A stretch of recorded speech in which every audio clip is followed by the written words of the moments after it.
back. We'll see you in hell. Episode 2. Number 2.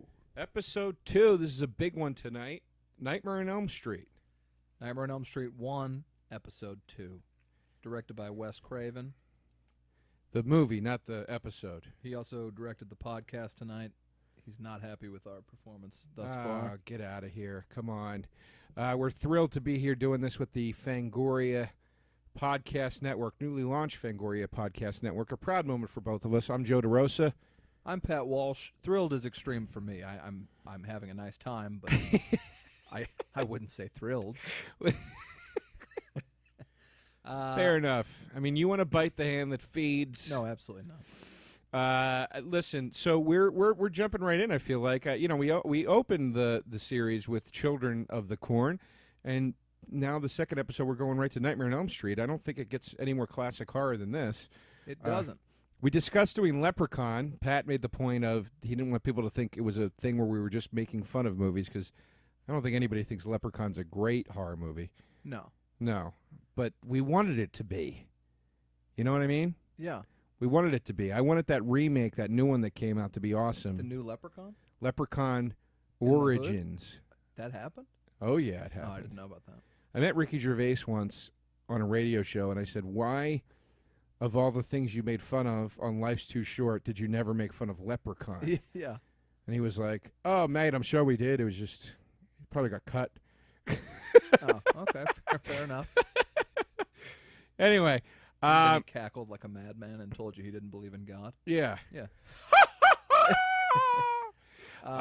Let's fire it up. I actually get tense when we're talking and you haven't started it. I don't know why. Because this goddamn Apple TV, it does this on and off thing. Yeah. All right, so we'll count to 3 and then say search, and that's your cue to pause the podcast. Search for Nightmare on Elm Street on your whatever your device for streaming is. These are all movies that are on Netflix Instant. You can go ahead and search for it now. You don't need a countdown to search. Well, let's I'm just not going to wipe your ass for you. Let's give them. Find Nightmare on Elm Street. We'll say play. You do a play and then immediate pause. We're all on the pause screen, and then we go 1, 2, 3, play. Yeah, but they need time to do that, and it might not be fast enough. So. But they're doing it now as we speak. But what if they weren't? Let's just give them a countdown. Let's just be nice. Let's count down everything you do. All right. Here's the countdown for you to go find. When you hear me say search, you pause it, you go, you find it, whatever. What are they pausing? The podcast, so they can go find the fucking movie. They're listening to it. Just let them go do it. 1, 2, 3, search. Like a dog. Joe, in the morning when he wakes up, before he brushes his teeth, I have to come over and go 1, 2, 3, brush, and then he brushes his teeth. Now, just in case you got confused, because Pat talked through the part where we're supposed to say we're back, we're going to give you another chance. 1, 2, 3, search. We're back. Okay, here we go. We're back. You've unpaused. Now, this is how we do this. You hit play, and when it gets to the first frame of the screen, you of the movie, you hit pause again, and the reason we do that is because load times vary, right? Am I over-explaining this? I feel like it couldn't be less complicated, but being made more complicated. Okay, well, I'm trying my best. What do you want from me? But I just feel like people are going to get confused. I worry about that, too. All you're doing, everybody, and I think we might have to adapt this for a future one, is you're going to hit play and then hit pause. So now we're all on a screen that has like 1 second or 2 seconds on it. Right, because everybody's load time is different. Right. That's where we do that. Everybody's load time, everybody's Wi-Fi is different. You have Time Warner, you're going to be waiting 30, 40 minutes. Oh!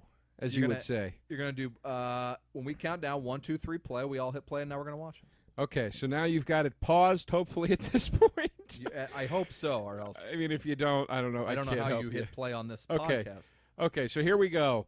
On play. 1, 2, 3, play.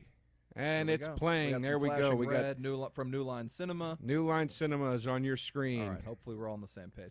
And the thing I think you're missing, Joe, is that they don't need to pause the podcast. They can look for this stuff while listening to us. What if it takes them a while? What if you're dealing with a slow man? I mean, I think that's all I'm saying. I am dealing with a slow man. He's always got a quip. Now, I'd like to start.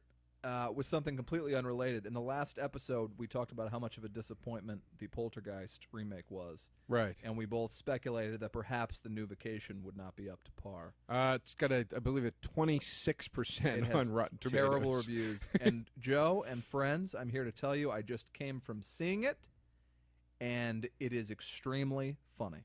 The Vacation remake? There are a lot of big laughs in it. Get the fuck out of here. Now, whenever they go for a huge, like a set piece, a huge over-the-top scene, those don't really work, but everything else works. And now I'm going to confuse it even further by telling you I didn't love Ed Helms or Christina Applegate in it, but I thought the movie was really funny. I thought you were going to go into a thing about the Nightmare on Elm Street remake. No, we're going to get there. Okay. But I thought it was very funny, and the kids in this remake are so fucking funny. The little kid, basically, the one gimmick is that it's a younger brother bullying his older brother. It's funny. I thought those parts in the trailer were funny. That's Holy how you shit. sound. That kid cracked me up. The little kid in that movie, both of them were great. And the movie gave me a lot of laughs, and I'm sorry I spoke ill of it. And nobody's telling me to say that. I promise. Then why is it getting such bad reviews? I think critics just kind of generally hate comedy. I'd love to sit next to these people and see if they truly didn't laugh throughout the movie. I can't believe that. You're telling me this movie's... All right, I'm going to believe it. Listen, here's why I'm going to believe it. Terminator Genesis, as we talked about in the last episode, terrible reviews. Yeah. Terrible rating. I loved every minute of it. I might just start going with the opposite. And Rotten Tomatoes is usually, if you really read the reviews, it's like, oh, this is a good review, and they're putting it as a bad, or vice versa. Okay, fair enough. But I'm telling you right now, it's very funny. I usually go by what Richard Roper says. I'm a big Richard Roper fan. Sure. Well, he's a very incisive film critic. If you're watching the film along with us, which you know you don't have to do, I guess we should have mentioned that at the top. I forgot to, but you know, you don't have to watch the movie along with us. You can just kind of listen to this. She's walking through some pipes. But if you are watching, she's walking through some pipes. Now I'm having anxiety Film about... editor Rick Shane just went off. I'm having anxiety about the fact that we didn't tell them at the beginning they didn't have to watch the movie. Well, no, they know. Do they? Yeah, we have a whole description up. Remember? Oh, yeah, that's right. Yeah, okay, we good enough. Good enough. I worry about everything. Here also, we go. I wish we had slammed Peter Travers because he's a far worse critic than Richard Roper. No, I really meant what I said. I like Richard Roper. Okay. I like him too. He's a very like man of the people type guy. Yeah, I loved Ebert. Ebert's my favorite of all time. I loved Ebert. There's no better film critic. I don't know if I'd be doing what I'm doing without Roger Ebert. Here's my favorite Ebert review. You ready? Yeah. He said, Indiana Jones and the Kingdom of the Crystal Skull, loved it. And he said, was it as good as the first one or the second one or the third one? I don't know. That's like asking me if I ate 4 pounds of sausage, which pound was the most delicious. Oh. Well, I'll tell you, that 4th pound was not the most delicious. Roger. You should have a little better memory than that. It was a great analogy. My favorite Ebert review is of a horror movie, M. Night Shyamalan's The Village. And it's such a funny, perfectly written review, and I urge you to look it up online because I won't do it justice. But the final paragraph of it is such perfect, funny, trashing the movie comedy writing. I loved it. What did he say? Well, see, I just said you should probably look it up because I'm going to botch it. But the gist of it was, it's the kind of twist that I'm going to botch it.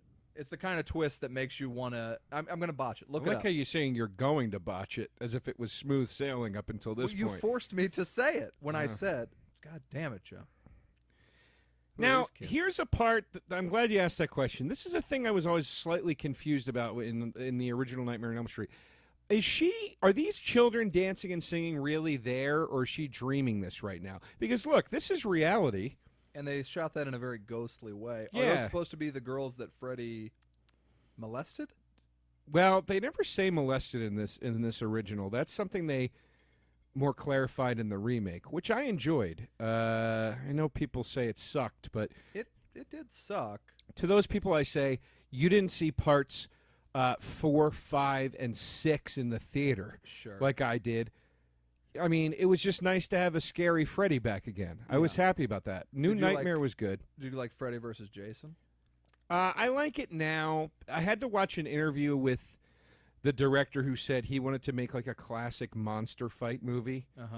Like a Godzilla versus King Kong, like over-the-top, crazy, whatever. Once I saw that and understood where he was coming from with it, I was like, okay, now I like it. Right. But I had to see that because I went into the theater, again, opening day, and from the minute in the opening monologue where Freddy goes, "Then they forgot about me, and that's a bitch." I was just like, what is he, on a surfboard right now? I never liked his wisecracks. Well, I went into Freddy versus Jason thinking it was a legal thriller along the lines of like Kramer versus Kramer. And they would each have attorneys and maybe it was a divorce for case. custody of the kids. Yeah, exactly. Custody of the kids that they would molest Yeah, or who murder. gets to molest and murder these children? Yeah. Going back to Vacation for no reason, since this isn't a vacation podcast, but when you watch the new movie, note that there's a bizarre obsession with pedophilia jokes. Like there's 80 of them. And they're not all great. Now, you wonder why they wouldn't take some out. It's a little weird. Who's making the pedophilia jokes? They're everyone. Everyone in the movie is basically hinted at as being kind of a pedophile. Want to make note again, second episode in a row, strong pedophilia theme. I'm telling you. Once again. It's on the brain because it's a vacation. And What? we're watching a movie about a pedophile. One of the most famous pedophiles ever, Freddy Krueger. He's not quite a pedophile in this one. What are you talking about? He's a child murderer in this one. They don't ever say the pedophile thing. Sure they do, don't they? No. They make a point to say it in the remake, and if you watch any behind-the-scenes stuff with the remake, they say, like, we wanted to make him even more unlikable, so we brought out the pedophile undertones. I thought for sure they did. I mean, I guess the assumption is in this that he is. I mean, yeah. You How know. old's Johnny Depp here? 17? I think his age is gorgeous. He's just beautiful. Yeah. Now he looks kind of like Steven Tyler floated up on the beach, but still beautiful in his He own looks way. like Steven Tyler got raped by Stevie Ray Vaughan's scarf collection. Or Steven Tyler's scarf collection. Both Stevens big on scarves. Yeah, that's true. Now, which of these two were you more attracted to? Heather Langenkamp or I don't remember Tina's real name, but the blonde. I think I'd go with the blonde. I think she turns me on a little bit more. She's a little of a pixie vibe. No, I always loved Langenkamp. I liked her on a ABC TGIF sitcom called Just a Ten of Us. Yeah. About a family of basketball players. Yeah, that Her dad movie was a coach. That sitcom was shot about 8 years after this, and she played a character 2 years younger. Yeah, that's true. Which always confused me, but I did like it. It's a spinoff of Growing Pains. That's true. It was a good show. Yeah. And then now Scream, which we also bandied about viewing and talking about tonight, and maybe will in the future. Of course we will. But Scream, I guess, clearly owes a lot to this movie, directed by the same guy, and they found the exact same person, Skeet Ulrich, to play the Johnny Depp role. Like you wouldn't know they were different men at that time. What happened, Skeet Ulrich? Where are you? I don't know. I guess maybe because his name was Skeet, and then when it hit the rap world, his name basically represented coming on summer. It's one of my favorite Hollywood Minute jokes by David Spade. It was when he was big, and they put up a picture of Skeet Ulrich, and he went, "Hey, Skeet, Johnny Depp called. He wants his DNA back." Yeah. I love the balls of David Spade, like really not having any sort of film career at that point, just taking on the hugest people in Hollywood. Got in trouble I admire for the it. balls. I know got he in trouble for it. Yeah, Eddie Murphy. Yeah, but it's great stuff. It's great stuff. It's the good stuff. It's the old stuff, as they say. Now, your favorite Nightmare on Elm Street is this one? Yeah, I mean, without question, number 1 in my book is the best. I think number 3 is the second best, and I think 7 is the third best. I 7 own them is all. New Nightmare. I've only seen 1, 2, 3, and New Nightmare, and then I've seen all the modern day ones that I thought were all kind of trash. 2's got some fun moments, but it's not a great movie. But I put it above 5 and 6 without question. There's a great documentary about the whole franchise that discusses the intense homosexual overtones in Nightmare on Elm Street 2. Yes. And I got to tell you, they weren't far off. It's like there's a really interesting thing going on there, and it's like not that subtly done either. No, it's written or directed by a gay guy. I think a gay guy wrote it, and there's a tremendous documentary called Never Sleep Again. That's what I'm talking about, yeah. On Netflix, where he's like laughing, like, yeah, I just thought it was fun to put like a lot of gay undertones through the whole thing. Oh, it made the movie a blast to watch. I like it. Wow, they're really you got that fucking gym teacher that's like, Yeah. I'm going to make you do laps at midnight because you caught me in a gay bar. Now hit the showers. Yeah, exactly. And then Freddy chooses to whip him. Yeah. Yeah, Freddy like whips him while masturbating or something like that. The one part I didn't agree with was when they go in that documentary. They're like, it's clearly a gay metaphor when he could run. He's with the woman that he loves, and he leaves her to run and retreat to his friend's bedroom. Yeah. And I was like, well, he runs away because he's going to turn into Freddy and kill her, and he's terrified. Right. And he goes to his boy's house. Like, that's what any guy that age would do. I think he also, though, has like a pretty lengthy choreographed dance in his bedroom. Yeah, that ends with him popping a cork as his dick. There it is. Mm-hmm. There it is. Yeah, it's an enjoyable film, though. The part with the bird bursting into flames is pretty crazy. Yeah, I remember that. Yeah. And then the end is the standard house party. Actually, horror movies don't give you a lot of like house party getting attacked by a killer. Wes Craven says in that documentary that was the part where he realized that he was like they blew it. It's off the rails. Why is Freddy appearing in real life? Yeah, there's something like if there's that many people around, you're not that scared because it's kind of like, well, at least you're there in it with people, and then watching it, you're like, well, he's not gonna kill everybody. By the way, if you're watching along with us, Rick just came inside of Tina. I mean, he might have pulled out. We don't know. He might have had a rubber in those days. If you're wondering who Rick is, he's the guy that you can't tell if he's Italian or Puerto Rican. He's just kind of right up the middle there. Maybe a black Irish. Nobody knows. Sure.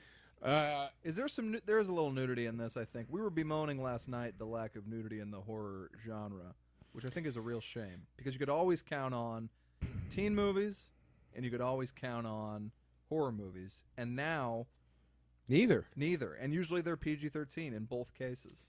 I watched Mirrors this afternoon, starring the great Kiefer Sutherland, and you see Amy Smart from the back naked. I remember that. You see her butt. I mean, it's just a tremendous shot. And I was by myself. It was 3 o'clock in the afternoon, and when they showed her ass, I went, "Ooh, nice," which should I'm really mean glad I missed that. Yeah, I should be never allowed to date ever again. Yeah. It felt like a real creep. Ooh, nice. Ooh, nice. Now, don't say that in real life when you see When I see Amy Smart naked? When you're making love to Amy Smart, who would not be doing anything particularly smart that night, I'll tell you that much. Look at this hospital blanket they have on the bed. This bright crazy. Blue hospital blanket. I want to say last night I said I made some remark that I didn't know if any girls would be listening to this podcast, and I want to retract that. It was a very sexist and stupid thing to say, and I know many girls who watch horror movies. I don't know why I said it. I can't believe that's the thing you're worried about. Well, I have after saying that the Happiness is a tremendous film. A lot of people think Happiness is a great film. The films can be good about difficult subjects. I just want to mark 2 episodes in a row. Lots of pedophilia talk and talks of the gay undertones in a horror movie. Because last night we got into the molester that made powder in Funhouse. Look, or was it Funhouse or was it? It was called the Funhouse. Produced by Francis Ford Coppola. I believe. Oh no, what's the movie Sam Rockwell? Sam Rockwell has a very early film that's a horror movie. It's not Funhouse though. That I do not know. I can't remember. This is one of my favorite parts of the movie when Freddy comes through the rubbery. He makes the wall into like a latex. Just really great, cheap, well done special effects that don't look cheap, as compared to our last one, The Children of the Corn. Look at that. That looks perfect, and you know this movie had no budget. Yeah, and it looks real as shit. And Children of the Corn decided to put like a sticker over the screen to represent a man turning to flames. By the way, this whiskey I picked up today is delectable. What's the name of it? Let's give him a shout out. I can't remember. I left it in the other room. Papa Bourbon's Drink Hutch? Something like that. Yeah. I think no, I don't remember what it was. Whiskey Dix O'Hallahan. Something like that. I don't know. I've met him once or twice. Good guy. Great whiskey. Sure. Any you think they're maybe doing a little Christ symbolism with Freddy coming out of the wall in front of that crucifix? I don't know what it would be, and I'm not smart enough to speak further on that, but maybe they are. Well, is that Ernie? That cookie jar is Ernie, right? Yes, that's an Ernie cookie jar from the back. Good eye, Pat. Thanks, Pat. I never noticed that. Good eye. Absolutely good eye.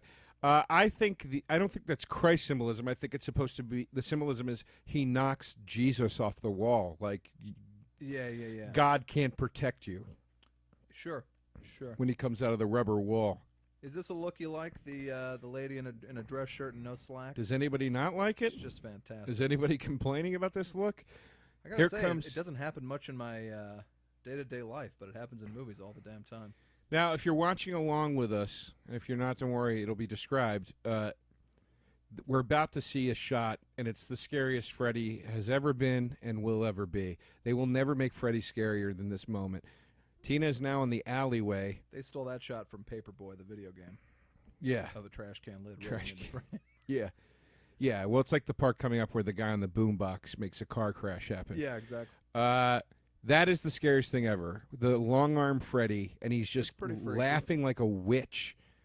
It's so fucking scary, and it's something that it would happen in a dream where you'd be like, this is God.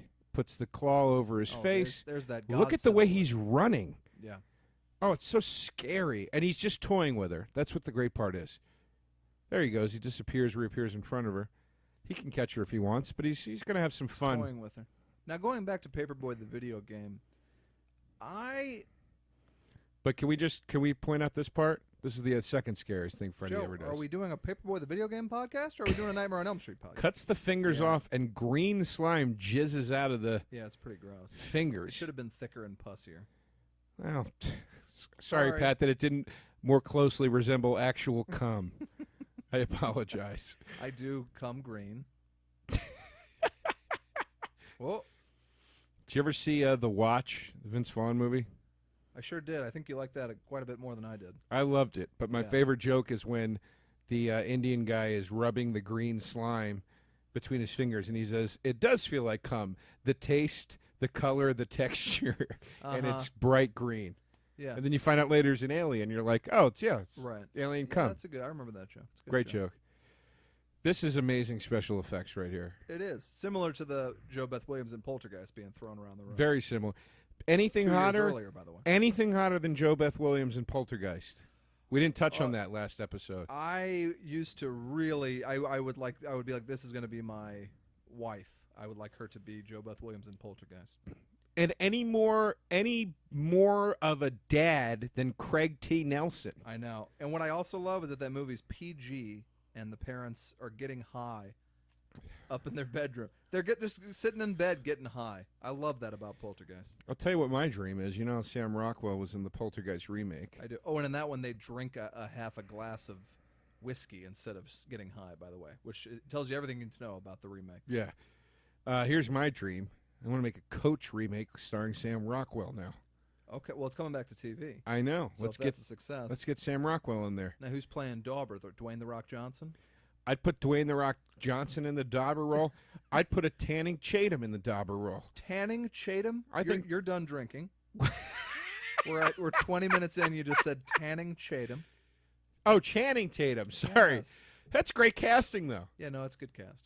I'll see if Tanning's available. There's Michael Jackson from the Beat It video just hanging out in the... My take on Channing Tatum has always been that both of his names sound like things you'd call your taint. Yeah, I could see that. We did that I wrote that as a joke for the Pete Holmes show. Okay. I said, did they deliver it? Yeah. Okay. Oh, baby, lick my Channing. Or lick my Tatum. And then she goes, what do you mean? He goes, you know what I mean, my Tatum. Yeah, right. Classic dirty stuff. So, ladies out there, if you ever consider having sex with Joe, just know he might say things like, lick my Channing, referring to his taint. And he also, upon seeing your butt, might go, ooh, nice. So... Nancy is now in the police station with her parents, played by... Combe-over Jones. John Saxton. From Enter the Dragon fame. And barely clinging to his hair. And a woman who is the most melodramatic actor of all time. I've only ever seen her in... I mean, this is just... Yeah. Look at the just weepy eyes. She looks like Petunia Pig from the Looney Tunes or something. You know, who's Petunia Pig? Porky's girlfriend. Whose girlfriend? Porky's. Like Minnie Mouse, Daisy Duck. You're blending all kinds of cartoon worlds right now. I'm saying they all had their girlfriend, and Petunia Pig was the girlfriend. Okay. They're all boring, bland characters, unfortunately. Okay. This guy should take some of his eyebrows and put it on top of his head. I love John Saxton. Did you ever see Enter the Dragon? Of course, and he's in Rambo, right? No, you're thinking of Richard Crenna. No, I'm not. I think John... I know who Richard Crenna is, but I think he might be in Rambo, but maybe he's not. He's in Rambo?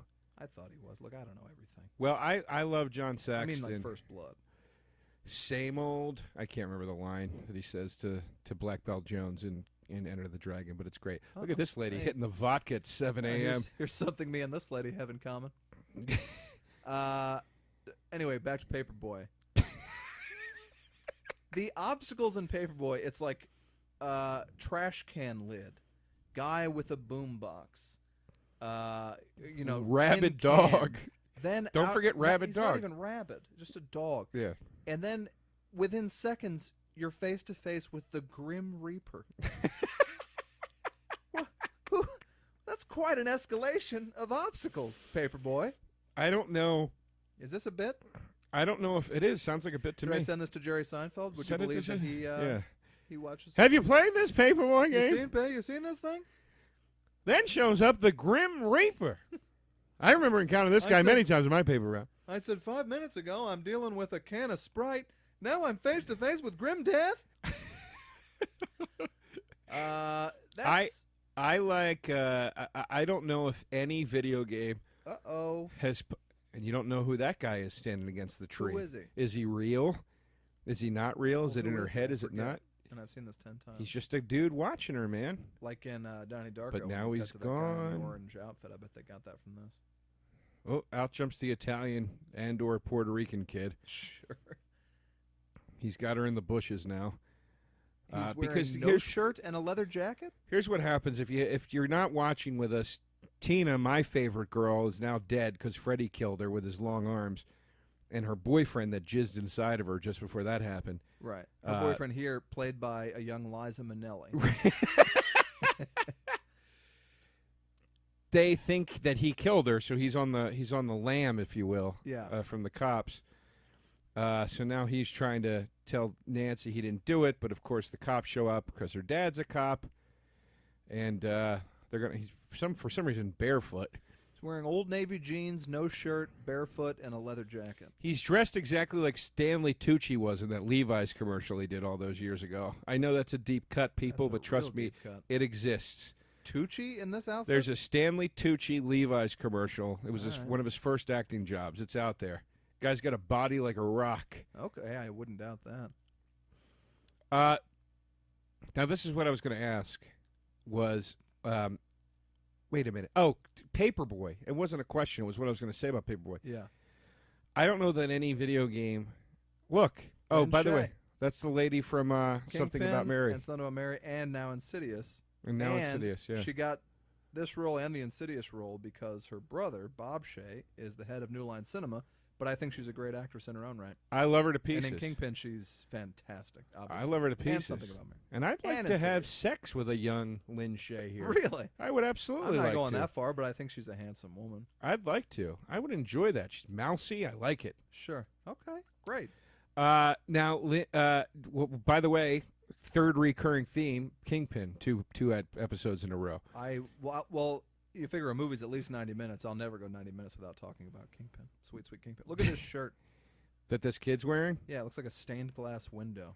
He's a guy that likes a party. Right. He's the guy that has a donkey at his party in the 80s. Do you remember here? Now, this should be a segment on the podcast. When was the first time you saw this movie? Do you remember? Oh, yeah, man. I was 11 years old, and I was obsessed with it. Okay. It was the greatest thing I'd ever seen. I mean, this was my godfather at 11 years old. Oh, okay. Oh, that's disturbing. Nancy's friend Tina just showed up in a body bag, and I think, if I'm not mistaken, a worm is going to come out of her mouth in a minute. I think so. Or a snake of some kind. Now, see, because of my fear of VHS horror boxes and the fact that I was not allowed to see R-rated movies until I was actually 17 years old, which really don't care for my parents doing that to me, especially since I was obsessed with movies my whole life. Sure. I don't think I saw Nightmare on Elm Street till I was about 17 years old, and I thought, this is pretty scary, but I had it built up in my mind as though it was going to ruin my life. It is a scary movie, for sure. Well, the thing I like about 80s horror movies is you get to notice how different the clothing styles were back then. It's crazy how much things change in so little amount of time. Nancy's dressed like my Aunt Rita. Well, some of these outfits, are kind of big in hipster circles, like where we live here in the Los Nobody's Feliz area. wearing a pink sleeveless sweater Yeah, you can see it out there. with You a can see it. collared shirt and khakis, baggy khakis. This lady shows up in the documentary, I the Where's remember Your that. Pass lady. Yeah, she's not great. No offense. She's great right here when she turns into Freddy. Yeah, I take it back. She's pretty good. Yeah, she's awesome. And there's leaves in the hallway when Nancy starts dreaming. This is what makes this movie so great. He adds these. Wes Craven was so good at adding these elements to the set, to the different sets, that really made it feel like a nightmare. Like in the beginning, you see loose cattle running for no reason Yep. through a watery, like, boiler room hallway. She's in her. She's running through her high school now. The hallways are all dark. There's leaves blowing around. Freddy has the extended arms. These are very specific qualities of nightmares, and I think that's really what gave this movie. Yeah, I mean, I've seen it a bunch, and it always feels kind of fresh to me too. Why do you think? Because this movie, I think, cost something like $5 million and made 50 or something like that. You know, horror movies usually make good money. We can look it up. Why aren't more horror movies good? You know, like, it's do they? I feel like they'll just make anything now, and they're all kind of the same. And why can't, like, everyone's scared of stuff? Why can't you put your own personal take on a horror movie and make it good? it's my philosophy that horror most of the time gets the porn treatment, and they say, well, as long as you have your money shot, it's who cares. Yeah, true. And the money shot in a horror movie is a kill. And I think that just like with porn, you know, there are the Burt Reynolds guys from Boogie Nights being like, I want to make a film. Oh, look, Freddy had maggots coming out of his body.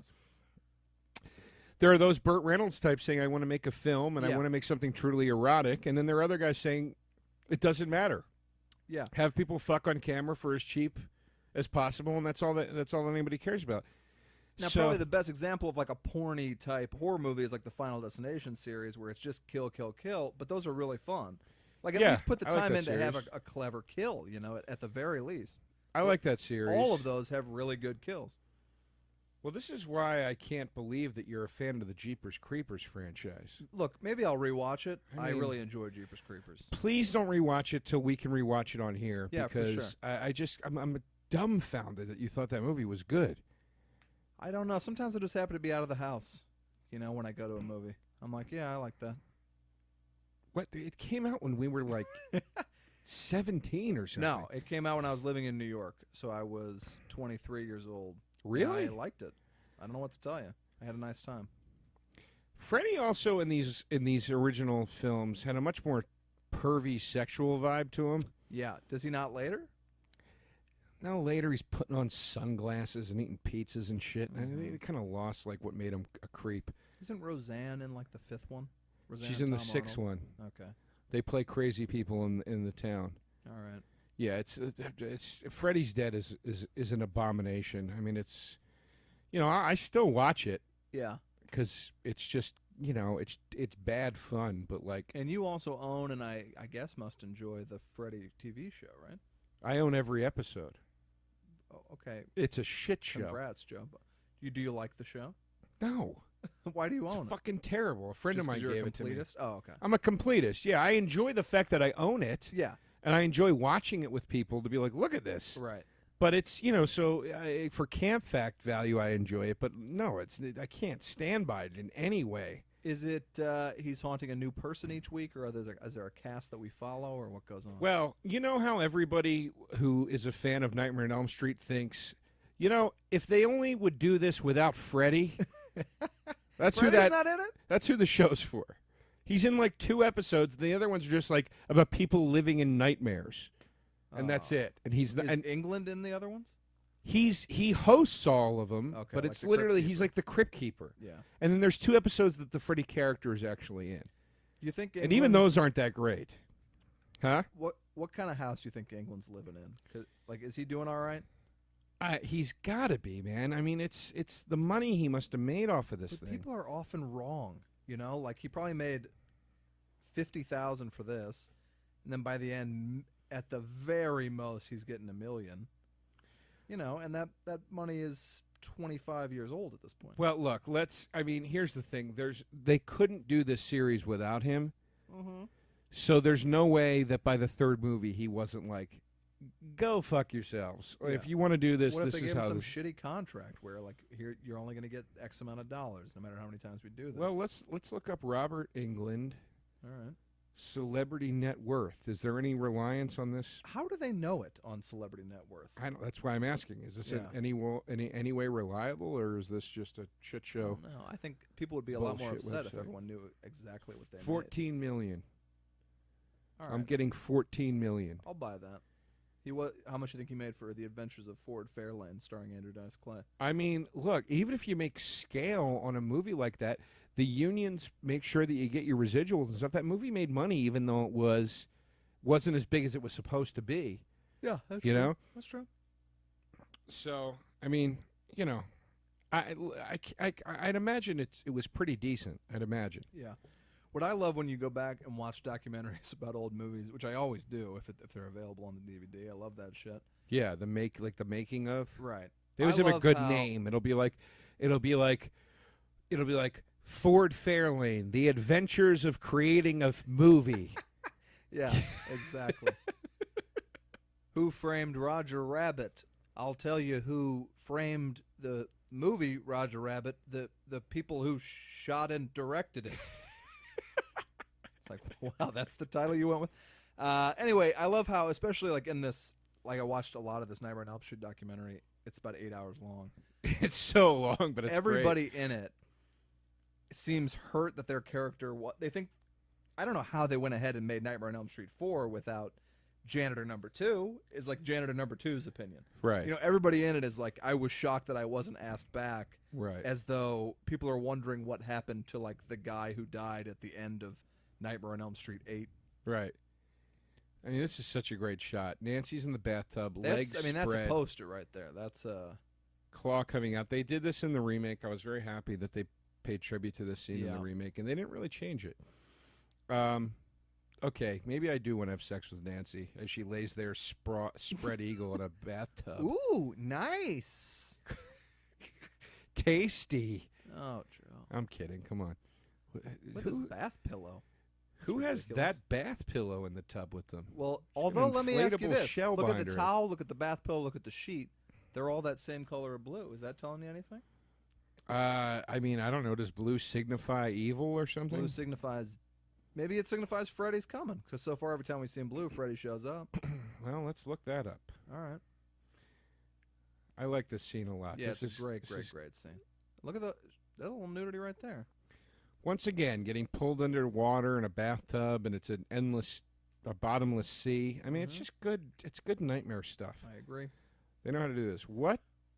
I know a good nightmare because I wake up nearly every night, nearly screaming because I have night terrors. Little You fun do? fact about me. I do.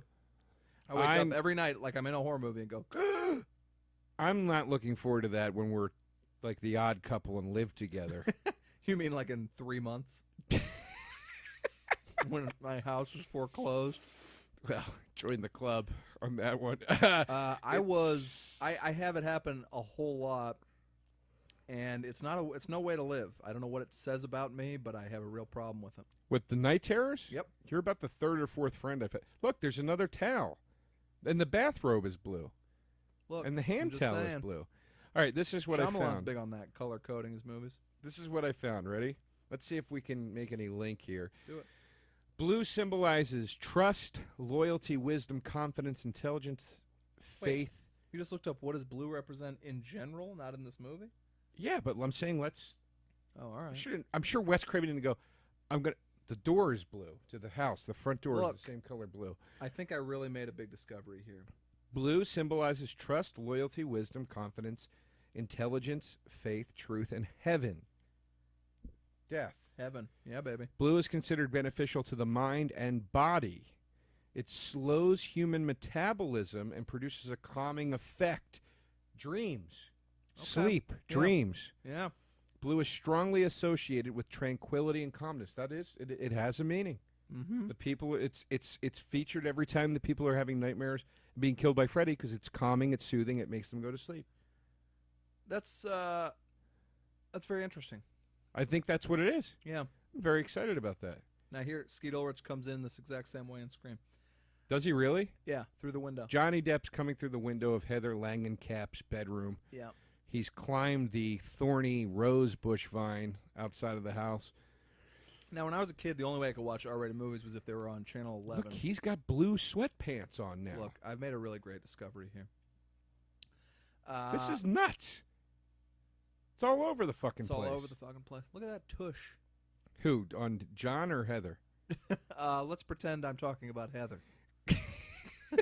Heather also has like a giant mosquito bite on her forehead, or a zit or something. She does, but I like that they left it there. That's like in The Witches of Eastwick. There's a scene where Michelle Pfeiffer has a huge cold sore on her lip. Really? And it's real. And the director was like, no, leave it, because you're sickly in this scene, and that makes you more human. Oh, wow. And she went with it. You know who that director was? George Miller, director of Mad Max. He did Witches of Eastwick? He sure did. I mean, and Babe Pig in the City. Yeah, only the second one. Yeah. I had a tweet once, I'm looking for a babe in the streets and a babe pig in the city in the sheets. Yeah. I mean... I still think that's funny. I mean, I would have went like this. I'm looking for a babe, and by that I mean a pig in the city. Sure. I would have went like that. All right, probably less funny. She looks. I think it's tighter, and that's how you get to it. Well, you're connecting. It had somewhere in the 178 faves range, so God, I guess America thought differently. All right, sorry. George Miller. Now, Witches of Eastwick. Yeah. What bothers me is, was Witches of East End, the TV show, in any way linked to it? No, not linked at all. They just ripped it off like that? Yeah. It's embarrassing. I was just about to say, and now she's gone, but Langenkamp looks not it looks exactly like, but gives me a very similar vibe to Jennifer Jason Leigh in like Fast Times, which came out the same year. I mean, Jennifer Jason Leigh, there's another one, just smoking 80s hot. You know, Joe, these women have lives and personalities. It's not just, pieces of meat. All right, fair enough. But I do love her. You'll be apologizing for that next week, like I apologized for my thing. I mean, it's a very apologizing, heavy time in American culture. I don't think Jennifer Jason Leigh would be upset if she heard me say smoking hot. Probably not. Yeah. Probably not. Yeah. I love JJL. She's been great in so many things. There's a great movie called Georgia where she plays an alcoholic, and she does like a 10-minute like terrible. She thinks she's a great singer, and her sister actually is a really good singer. So then, like, she does this 10-minute Van Morrison song, and it sounds so terrible, and she's so wasted, and it's one of the hardest things I've ever had to watch. Check that out, Georgia. I'm sure it's not on DVD. It's a VHS maybe only. I don't know how you're going to watch. How do people watch movies that aren't on DVD? Well, Netflix streaming like we are right now. Well, this is on DVD and Blu-ray and everything. Sure. I have a huge VHS collection, but nobody has a VCR anymore. I had a tremendous VHS collection. I had a basement wall covered. The prized possession, or the centerpiece of it, was the film Fatso, starring Dom DeLuise. Sure, I remember with Anne Bancroft. Can't get the fucking thing on DVD. It's $150 on DVD. Met not Peter DeLuise, the other DeLuise kid. Michael DeLuise. Michael DeLuise. Yeah. In a diner recently. Okay. Told him how much I love Fatso. He said, I have an original poster. I'll give it to you. That's awesome. Never heard from him again. Was Dom I gotta DeLuise find him. I gotta go. We gotta man? go find Michael DeLuise right now. I don't think it's gonna be that hard. I don't know him. Is he on Twitter? I don't know. My friend knew him. I gotta find him. I had always heard tell that Dom DeLuise was a closeted gay man. I don't know if that's true. I had heard that too. I don't think so though. I think he just was a mildly effeminate guy. Yeah, he was Michael fun. DeLuise, great guy. One of the nicest, like the gentlest eyes I've ever seen in a man. Okay. Seriously. And was thrilled. I was apologetically saying to him, I love the movie Fatso, and I'm sure you get this all the time. Yeah. He was so clearly touched. Well, now this is what I always say because we live here in Los Angeles. We see a lot of celebrities of all Sure. ranges. Yeah. A-list down to your Z-list. And the good rule of thumb is like if you go up to Tom Cruise and you're like, Tommy, I love Top Gun. Right. He might humor you, but he doesn't care, and he doesn't want to talk to you. If you go up to, like, I saw Richard Reel in a diner the other day. Who the hell is that? Richard Reel was in Office Space. He was the guy who goes, it's a jump to conclusions, Matt. I love that guy. And he was on Cheers, and he was also You're going to love this connection. Remember last night I brought up Mysterious Skin about the pedophile? Yeah. He played a John, like a John who picked up a street kid to like have sex with him. So in the movie, he has sex with Joseph Gordon-Levitt, and he's like a disgusting hotel pervert. And how old is Levitt in the movie? 18. But like, is he playing a kid though? Yeah, he's playing like a teenager. He's supposed to be like 15 in it. He got molested, and now he's like a hustler. Okay, I got you. But so Richard Reel's sitting there, and I was saying to the person I was with, I was like, Richard Reel's the kind of guy who you go up to him in a diner, and you're like, hey man, you're just the best character actor, and I always love seeing you and stuff, and Sure. you're so funny in Office Space, and blah blah blah. And he would talk to you for an hour and be so flattered, and go home and tell his wife that Sure. some kid came up to him in a diner. And I didn't do it, but like those are the people who love being Why didn't approached, you do it? I think. Because he left. While I was talking about how these people love being approached, he left. This is another great nightmare Yep. detail when Nancy's trying to run up the steps and Blue she's walls. stepping in marshmallow. Mm-hmm. The steps are turning into marshmallow. Great point. This just is a dream. It's not real. This is just a dream. It's not real. That's what she keeps saying. And then boom, through the mirror, Freddy. What a great scare. shot. Good scare. What a great shot, man. I want to tweet out right now that we're watching this Do it. and that people should be sending us questions. So if you could talk for a moment. Well, while now, do I that. need to say 1, 2, 3 tweet before you No, push tweet? I'm just going to I know you like a countdown, Joe. A lot of smart mouth coming from you tonight. Why don't you just say, by the way, you have off tomorrow? I do have off tomorrow, yes. I'm off on script. I mean, do we take this party on the town after this podcast? Yeah, let's go get drunk. We're sitting here sipping whiskeys. That sounds fantastic. I got a late morning tomorrow. Tomorrow's my non-workout day. Yeah, you're exactly like me, Joe, in that if a drop of alcohol touches your lips, you want to go drink until 2 in the morning. Yeah, it's a problem. It's a sad, pathetic quality. Yeah, you're never going to be like, yeah, I'll have a beer. You have the beer, and then you have 17 beers. But I should say this isn't a drunk podcast, and we're not drunk. We're not drunk, but I mean, I had having a 2 sip. wines before this, and then I'm sipping this delicious whiskey, and Oh, I didn't know about the wine. and I'm watching my one of my favorite movies with one of my best pals. I mean, you know. Thanks, John. That's sweet of you. I don't.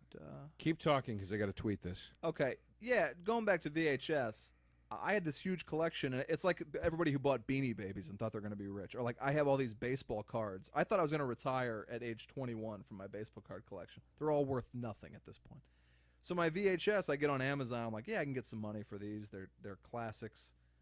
You can't get 1 penny for a VHS unless it's not available on DVD or it's gone out of print. So I sold a VHS copy of Rad, the BMX biking movie, I remember you telling me this. for nearly $500. And it was in I put on there not good condition. The box was completely beaten up. I stole it from a Blockbuster Video that I worked at. And I got $500 off it. The other- 500. What did you pay for it? I stole it. I worked at Blockbuster. I sold it to myself for like $2. No, I didn't steal God it. Almighty, are we past the statute of limitations on a hard crime? Well, they like fired this? me for other things, so I Listen. don't really care. That's a terrible company, and they're out of business, so they Listen, can't do anything. I think maybe you should go down to Barbados until things blow over. Blockbuster fired me because I was making too much money. My And friend I was said that. making $8.25 an hour at the time. My friend Mike Bello said that to me once back in high school. I had a job I'm sorry, it wasn't my job. It was a place where my buddy worked, and he gave me free food or something. Yeah. And I was panicking. I was ridiculous. panicking that we were going to get in trouble. And We're then moral people, Joe. and I was going on and on to Mike about like, please, am I okay? Do you think I'm going to go to jail? And he said, I think you need to go to Barbados until things blow over. I mean, it was such a sharp comment for It's a a good one. 17-year-old kid.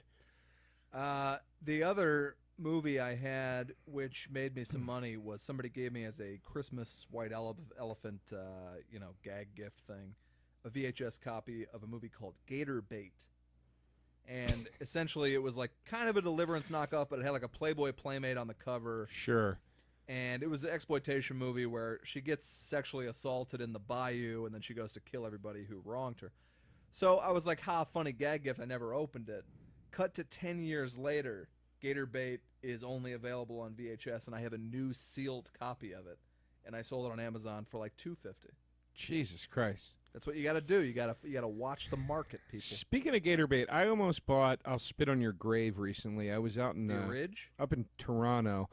I've seen both. I almost bought the remake. I'd never seen the remake. I've seen the original. And that remake was so miserable. And I didn't buy it. I was a like, I don't miserable need movie. to see this. It's too depressing. Yeah, it was too really much. depressing. Just, I don't. It has tapered off considerably, but there was about a 3-year window in about maybe the mid-2000s where rape was an element of every horror movie, and it bothered me so much. There's a lot of these like weird, Like Last House on the Left, that kind of stuff. yeah, and which was also a Wes Craven remake. Now, But there was that one in the woods with like Stallone's son. what? That one was like, I don't know. It's just like where every scare is like watching a woman get raped for 25 minutes. What I'm the glad hell that movie era is this? of movies is over. Let me look it up. While It's Pat still looks on. that up, we are now at the funeral scene of Rick, the guy that killed Tina. Yeah. You know, this is He's- since it's a horror movie podcast, probably 45 dudes just yelled the name of the movie at this podcast. I'm usually that guy, by the way, but I don't remember this one. If you're watching along with us, you would have just seen that Rick had the saddest funeral on planet Earth. Apparently, he had no parents or family. It was just Nancy and her folks, and a couple loose friends and old ladies. Sure. John Saxon now coming in. Nobody believes you, Nancy. Nobody believes you that a supernatural burn man is killing your friends. Nobody wants to hear it. This is one of the things I hate about horror movies is they always have to have this part where the person's like, don't you get it? The Oh, yeah. clowns are doing it. And everybody's like, yeah, why don't you get some sleep, sweetheart, you know? Well, look, if I came over here tonight and you were like, Pat, don't you see?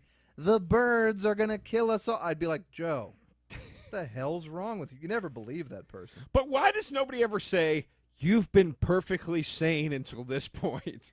This is the first I'm going to go ahead and give you the benefit of the crazy thing you've ever said. doubt. Let's spend 5 minutes exploring this as a real possibility. Yeah, nobody ever goes, you know, Nancy, if it weren't for you painting your name on the wall with your own shit, we'd believe you. Yeah, exactly. Nobody ever says that. Everyone's like, well, you're of sound mind, but Yeah. fuck it. I don't know what, you're nuts now. Yeah. Well, you're my daughter, and I love you more than anyone in the world, but Charles I'm Fleischer, by the the way. voice of Roger Rabbit. Exactly, and we said Who Framed Roger Rabbit. By the way, I thought of the perfect name for a documentary about Who Framed Roger Rabbit. Do it. Who framed Roger Rabbit? Beautiful. That'd be about the shooting of the movie. Yeah, exactly. All right, go ahead. Charles Fleischer was also amazingly good and creepy in Zodiac, which is one of my favorite movies of all time. He's wonderful in Zodiac. Charles Fleischer. He's so good in Zodiac, and Yeah. everybody, and there's 800 speaking roles in Zodiac, and everybody in it is perfect. A bit of a horror movie veteran, Charles Fleischer. Also, one of the cast members of Demon Knight, which is one of my favorite horror movies of all time. Never saw it. I only saw Bordello of Blood, which I was watching for the movie. Bordello of Blood, outside of the Dennis Miller scenes where he's just being like funny, Yeah, is not good. being allegedly funny. He is funny in that. Okay. He is funny in that. When He probably wrote his own dialogue. He's funny in Joe Dirt. yeah, when she's looking, my favorite line in Bordello of Blood is when she's looking for, she's a PI, Yeah. and she's looking for her brother who's missing, played by Corey Feldman. Yeah. And she goes, my brother's been missing. I need your help. And she shows him the picture of Corey Feldman, and he starts laughing Uh-huh. at the picture. And he goes, oh, I got to put this in a locket. All right. Yeah, I should check that out. Now back to Zodiac. The scene where the Zodiac killer kills those two teenagers at the lake, Yeah. and Zodiac's not really a horror movie, but that is by far one of the scariest scenes in movie history. One of the Dude, most that disturbing part's scenes in scary. movie That part's history. scary when he goes to the guy's house and he thinks like he might have found the Zodiac and he's not sure. Yeah, Zodiac. I mean, it's probably 3 hours long. There was a summer, not long ago, where I watched that movie every night for like 2 weeks. I was obsessed with it. Yeah, it was a great flick. That was the first movie where I was like, oh my God, Robert Downey Jr. is an amazing actor. Yeah, and That so was is his fucking comeback. Gyllenhaal, frankly. Yeah, but that was Downey Jr.'s comeback. That was the first movie, I think, that he did after That's he got true. off the drugs and everything. Yeah. And it was like, holy shit, this guy's like no joke, man. Yeah, he killed it. He was fun. You were like, really, it was really, really funny, which, you know, he kind of brought that to the part. It wasn't really on the page. This movie that I'm talking about was 2005, called Chaos. Right in the heart of, like, rape horror movies, 2005. 4 sadistic thieves, including Sylvester Stallone's son, who died recently. Did he die? Did he commit suicide or did he just die? I think he had an overdose. That's a shame. They brutalized That's two sad. teenagers looking for drugs in the woods. Okay. So there you go. And it's so now, bad. is Sage one of the bad guys or good guys? He's one of the torturers. But you know what I remember the most? And I shut the movie off at this point, but they cut off the girl's nipple. Oh, come on. Like, what are we doing? I like a horror can't. movie to be a little fun, and I realize a lot of people like depraved shit. I And don't. You know what? Nipples are fun, but not when they get cut off. No, I like a nipple attached. I always have. Let's get back to Call me old-fashioned, Joe. good old-fashioned nipple showing. I don't like a nipple being cut off. If you're watching along with us, we're in the hospital scene now where they're trying to monitor Nancy's dreams. And they just had one of those machines where,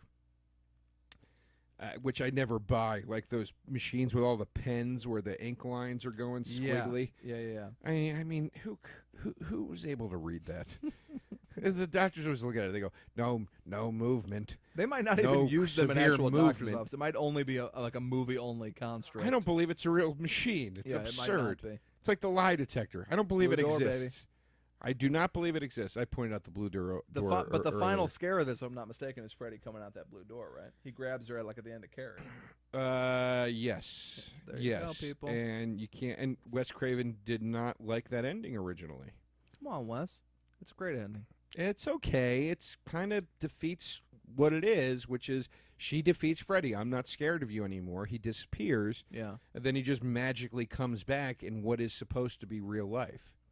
Okay. So it's a good horror movie ending, but I remember Wes Craven saying, like, you know, it was merely just a setup for a sequel, and he didn't think that was the point of making the movie. Nice buns, Nancy. Remember when Wes Craven directed like one non-horror movie called Music of the Heart with Meryl Streep, and then never did a non-horror I movie again? refuse to watch it. I saw it. That was during a time where I saw every movie, and then gave it a letter grade in a spiral notebook. Oh, God. That was my life, people. Now here's... And I think I gave Music of the Heart a C+. What was it about? Meryl Streep's maybe teaching poor kids or deaf kids or poor deaf kids or something like that. About But the music. kids never live under stairs or turn evil or anything like that? No. Okay, I don't have no interest. Now, I'll tell you a Wes Craven movie I remember watching in maybe junior high that is so bad. It's called Shocker. Well, it's Pat, I swear to God, I was just about to bring up Shocker. Bring it up, Joe. I also think Shocker sucks. Here's the thing. Wes Craven said He thought it was a commentary on the media, right? Well, I believe that is true, but he also said that he never got his what he thought was fair royalties for the franchise of Nightmare on Elm Street. Okay. So he said, I decided I was going to create another franchise and not make the same mistakes I did contractually like I did with Nightmare on Elm Street. And then he made Shocker. He thought that was going to be it. And it was terrible. Yeah. I felt bad for him. I have such respect for the man, but I felt bad for him that didn't work out. But Well, then he came back with Scream, and I was like, okay, now he got it with Scream. He nailed it with Scream. And Scream's great. But Wes Craven, now you do have to ask yourself, how do you write and direct this thing? And then he made so many bad movies. How does it all happen? You know, like how do people he made bad ones and good ones. It seems to be how do people make movies that are so bad and then so good? And music is the same way. It's just it's scary. You know, it really is scary because you and I are both in the creative fields.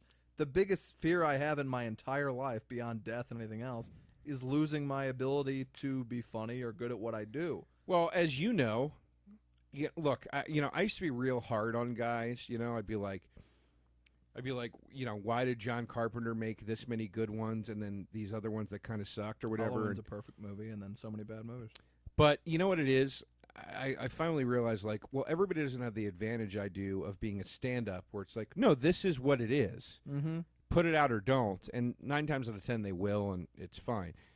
But you know, as a writer, and I've staff written, you know, things get picked apart, things get changed around, people get last-minute doubts, and everybody has a hand on it. And then by the end of it, sometimes the final product isn't what you want it to be, especially with a horror movie. That's if true, you're dealing but with the Craven studio and system. Carpenter kind of had, I think they pretty much had free reign in the 80s and early 90s. But if you look, there's a clear line that gets drawn with Craven's a great example. In the jump from a young New Line Cinema, which was not a big boy studio, it was a very indie studio. It was very grassroots. They call it the studio that Freddy built, the house that Freddy built. Right. I mean, and who doesn't? Yeah. I hear it every day in the coffee shop. But They do, there's a clear line in quality that gets drawn when it jumps to the major studio stuff. Yeah. Now, I think they let him dance a little more to his own rhythm with the Scream movies. Well, Scream was written by Kevin Williamson, so that's a different thing, too. It was, and I also think for some reason they give more slack with slasher movies. You know, they said this with Slasher movies they're a little, anything without a supernatural element is a little more legit, I think, because it could really happen. And they let horrific things go a little more with the, like, you watch the opening of Scream, it's disturbing. Yeah. Like, oh, for sure. He cuts Drew Barrymore's throat. She's gargling on her own blood. It's very disturbing. I was terrified by Scream when I saw it, and now it's more of comedy. It works as more comedy, but it's a really good movie. They all are. But you know, when they did the Nightmare on Elm Street remake, they said one thing we want to do is we wanted to make him look truly like a burn victim. Right. And then they said, well, we had to reel it back because we didn't want people to, like, turn away from the screen every time they saw him because it was disturbing. I'm like, no, make it disturbing. Yeah. I want a monster that sticks in my head and gives me nightmares. That's why The Exorcist freaks me out so much. Yeah. She's so scary looking. You rarely get that. And who played Freddy in the new one? Jackie Earl Haley. Oh, yeah. That was a good call. He's great at playing a creep. He's great at everything. He plays mostly pedophiles now. Again, little children. It's my girlfriend when that movie at the time. My girlfriend at the time when that movie came out gave it to me on DVD, and I remember talking to a comedian named Julian McCullough about it, and I said, "I love Julian McCullough." Yeah, I said my girlfriend just gave me a copy of Little Children, and he said you should examine your relationship. Yeah, that's a little weird. It's a good movie and a good book. The movie is, I mean, there's literally the most disturbing scene I've ever seen in a movie is when he's jerking off in front of the school on his date. Sure. And the woman starts crying. Yeah, it's terrible. It's, well, once again, pedophilia rears its head on the We'll See You in Hell podcast. Yeah, we need to stop. Look at this lady. She's got a very bizarre, she looks like Virginia Madsen is melting, the lady from Sideways. Why am I being so mean to this woman? What's wrong with me? She's so dramatic. I find her sexy in a strange way. Sexy. Yeah, I mean, all liquored up. By the way, what's on the back of Nancy's sweatshirt? That's my type, there? all liquored up. Nancy's pajamas all day, bathrobe, all liquored up. Yeah. A nice vodka drunk. Sure. Why is an alcoholic mother always a vodka drunk? Well, because that is true to life, I think. And now there's so many delicious flavors of vodka. It's a great time to be an alcoholic mother or aunt. You got toasted marshmallow vodka, and I'd go my own way. I'd be doing Jaeger bombs the whole time. I get that. That's it. Just straight Jaeger bombs. You one know, after the next. What's interesting, we talked about her, her having a zit, and now she has kind of a red nose, and et cetera. Like, the 80s, we're talking about Anthony Michael Hall earlier because of Vacation. Like, all the teenagers had zits. They were real. This is in the studio movies, the indie movies. The teenagers were real. Yeah. Now, you can't find a teenager on screen who doesn't look like she's been airbrushed, and it's not real. Everyone's ugly and awkward and weird when they're teenagers. No, you're absolutely right. And if I may point out, the scene we're in now, Johnny Depp. Johnny Depp is wearing he's wearing a belly blouse. shirt. Yeah. And which I like. But he's also in his bedroom, poster on the wall, Rush, Grace Under Pressure. Never realized that was the poster. Never saw that either. Love Rush, one of my favorite bands. And the poster, predominantly blues and purples. It's the only Rush album. Actually, Counterparts also has a blue album cover, but it wasn't out yet. Up till this point, that was the bluest of the. To Rush. Yeah, I love Blue it. Phone. Blue phone. Johnny Depp on a tan phone. She probably blew Johnny Depp earlier. Oh, you guys, geez. I'm just trying to have fun. Jeez. And he said, don't rush it. Have some grace under pressure. Look at this, folks. This is why we write the TV shows. Sure. I just watched. I never liked Rush. I just watched a Rush documentary that I loved, also on Netflix. And stuff. Oh, it's Beyond the Lighted Stage. Loved it. It's tremendous. It's great. It's fucking tremendous. I might go see them next week. Actually, Yeah? it's this weekend. Where are they playing? The Forum or the Staples? I think the Forum. I can't it's go. It's sold my out. buddy's party. I can't go. I never saw them. They were never my bag, but whatever. I saw them once. I respect them. I saw them once, and I was so drunk that I weeped during Spirit of Radio. You know, That's rough. where I'm at in my life at this point. That was 3 years ago, but whatever. Here's the famous line: "Don't fall asleep." She just told you, Johnny. Don't fall asleep. She's not fucking around here. Even you don't believe her. Look, nobody believes her that this guy's coming into their nightmares. Nobody believes her. here's why there aren't more great horror movies or great comedies or great whatever. Blue blanket on Johnny Depp's bed. True. Sorry to cut you off, That's but all right. The reason is, I think, that kind of one-line premise, if you fall asleep, you're dead, is obviously such a perfect... You walk into any studio and you go, hey, I got a movie where if you fall asleep, you die. They'll hand you an oversized novelty check. right. And those premises just don't come along that often, because if they did, somebody would have thought of it. Sure. And comedy's the same way. Like the 40-year-old virgin. I would imagine somebody walked in, Judd Apatow, I guess, walked into a studio and said, the 40-year-old virgin, and they said, here's money. Right. Because it's perfect. Like, and those things are they seem so easy to come up with, but they're not. Right. A simple one-line premise. And that's why whenever I ask somebody's like, hey, can you read a script of mine? I'm like, yeah, what's it about? And they go, okay, so there's this guy, right? And he's like a air traffic controller, but he never really, and I'm like, okay, this movie is not going to happen. Right. You need to, for better or worse, be able to say, here's the movie in one sentence. Right. I agree. Especially for comedy, especially for horror. And I that agree. If you want any sort of success, if you want somebody to give you some money, you want to do a weird indie, you can't explain David Lynch's movies in one sentence. Sure.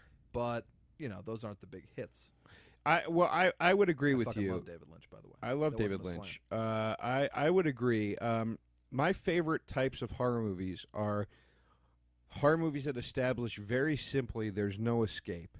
You have to face the fear. Yeah.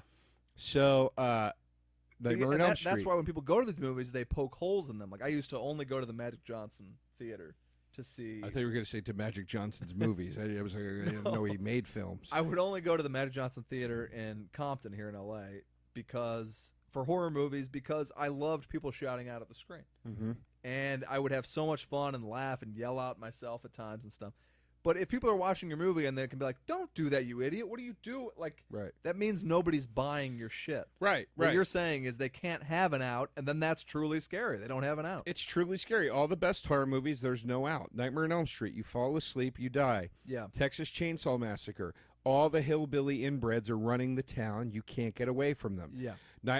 The Exorcist, your daughter is possessed by the devil. Right. You have to stay here with her. Yeah. Sure. Look at that mask on the wall, by the way. Look at this Look at bod this. on Nancy. Taking it Holy off. Lord. We're only getting it from the back, but it is delish. When I was a kid, because it's all I saw, something about a rear side bottom boob is almost sexier than the whole thing. I love it still to this day, but that little small of the back right there, you could really grasp that waist. All right, take it easy. Take it easy. I'm getting worked up here.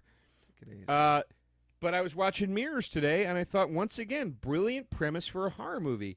What's everywhere, and you can't get away from them? But isn't that kind of what Poltergeist 3 was? Mirrors, water, puddles. Yeah, but Mirrors did it way better, I guess. All right. Did you like Mirrors? I don't remember. I enjoyed it very much. I remember Poltergeist 3 was terrible.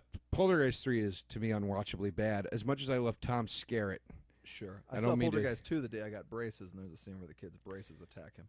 I mean, when I was a kid, I loved Poltergeist 2. Now that I'm older, I don't like it as much. But No, but it's not a bad movie. that preacher guy's still a lot of fun. From Phantasm, right? Same guy? No, not the same guy. Are we sure? Angus Positive. Scrimm? Okay. It's not Angus Scrimm. All right. Phantasm 5, eagerly awaiting that. It's made, it's done, still hasn't come out yet. Theatrical release, or you think it'll go straight to... No, it'll go straight to vid, but I mean, you know, the guy that did Phantasm did John Dies at the End. He did Bubba Hotep. Right. He does a lot of great stuff. Don Coscarelli. Yes. Never saw John Dies at the End. I liked Bubba Hotep a lot. But he's got Phantasm 5. As I Could believe this lady get it together, for Christ's sake? I mean, she's stashing bottles all over the house, this lady. I don't think, and I've been a big advocate of drinking for about 10 years. I don't think I've ever drank out of a bottle of liquor. I did once recently. My friends and I went out for a big party night, and we were starting at a girl's apartment. And I finally did this. I always wanted to do this. Bought one of those little glass pint bottles of whiskey. Oh, I've done that, sure. And just drank the whole thing at her house. It was a lot of fun. Smoking cigarettes. I felt like Yeah. a real, like I was on the case. But you never picked up, like, the 10-pound bottle of Jack to your lips. Yeah, no. I don't stash like Nancy's mom does a 3-liter of Right, sure. vodka in the linen closet, Sure. along with the one in the kitchen that I hide behind my back. Yeah. There's Johnny Depp's dad. He's not a good actor either. That guy looks like he gave birth to Johnny Depp, right? Yeah. That's I mean, viable. I had a friend tonight. I had that phone when I was a kid. I had to answer. Here, talk about horror. I had to answer every phone call until I was 17, until I got out of the house, basically. I had to answer every phone call. Hello, Walsh residence. Patrick speaking. Who made you do that? My dad. What was he, a Nazi? Well, no comment.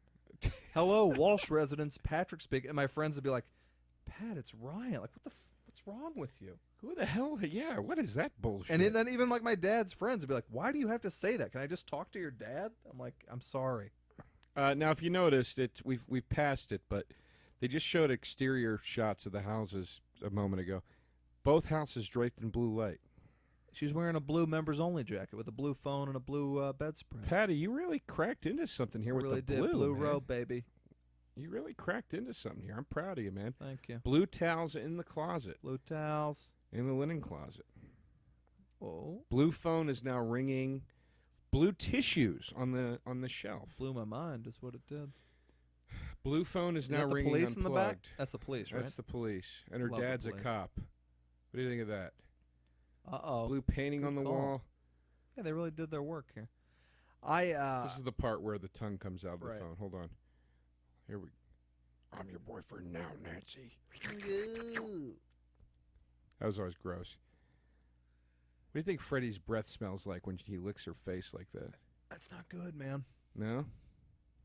I went to film school, and I took a class where this professor would talk. He'd make every movie into a gay movie. It all had a gay subtext, and it was fascinating how he did it. Like he would talk about Rebecca, the old Hitchcock movie, where clearly the maid has a lesbian interest in her, Mm-hmm. and you watch it and you're like, oh shoot, you're right. I never saw Rebecca. Is it good? It's a great movie, especially with that bit of information. But then like he'd watch Die Hard, and he'd be like, well, clearly John McClane is gay, and the room would kind of laugh. And then by the end of the class, and the class wasn't like finding gay subtext in movies. He just did it. So like you'd be like, maybe John McClane is gay. He was a fascinating man. By the way, Johnny Depp asleep on the bed now. Blue sweatpants, blue number 10 on the belly shirt. And now he's dead. And there's another blue blanket on the bed. He just got pulled in the bed by Freddy, and now a blood fountain shoots out, which I enjoy quite a bit. Yeah, it's a good shot. You only get one take of a blood fountain shooting out of a bed. Yeah, this is it. What do you think? I guess they must have poured it in, or how do they do that? It looks like it's going in reverse, maybe. That's an upside-down room. Okay, yes. I can't believe I have to explain that to you, Look, but I do. I love the magic of cinema, Joe. I like to let it wash over me and confuse me and dazzle me. Yeah, that's clearly an upside-down room. Now, I bought the special edition Ooh, bragger. of the Nightmare on Elm Street VHS tape. My friend Jim and I split it. We found it one night at a Sam Goody or something, one of those old record stores. Warehouse music? Yeah, something like that. Where it you was could listen on headphones like what we're doing now? Yeah, it was pre-DVD, and we found the double VHS, and we bought it because the second tape had a bunch of bonus features on it, which at that time was pretty unheard of on anything.